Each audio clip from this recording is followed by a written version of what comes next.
Le livre de la méditation et de la vie, Krishnamurti, 27 août.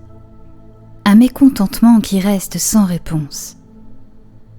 De quoi sommes-nous mécontents? De ce qui est, bien sûr.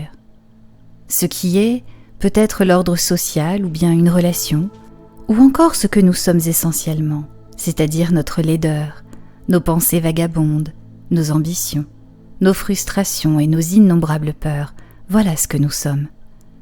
Et en nous éloignant de cela, nous allons, croyons-nous, trouver une réponse à notre mécontentement. Nous cherchons donc toujours un moyen, une façon de changer le « ce qui est ». C'est la préoccupation majeure de notre esprit. Si je suis le mécontentement même et que je cherche à trouver une voie, un moyen d'accès au contentement, mon esprit s'intéresse au moyen, à la mise en œuvre de ce moyen permettant d'accéder au contentement. L'objet de mes préoccupations n'est donc plus le mécontentement, cette braise, cette flamme ardente qui a pour nom mécontentement. Nous ne cherchons pas à savoir ce qui se cache derrière lui.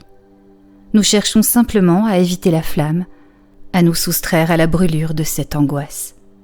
C'est une tâche extrêmement difficile, car l'esprit, à l'examen de ce qui est, n'est jamais satisfait, jamais content. Il veut toujours transformer ce qui est en quelque chose d'autre. C'est cela le processus de condamnation, de justification ou de comparaison.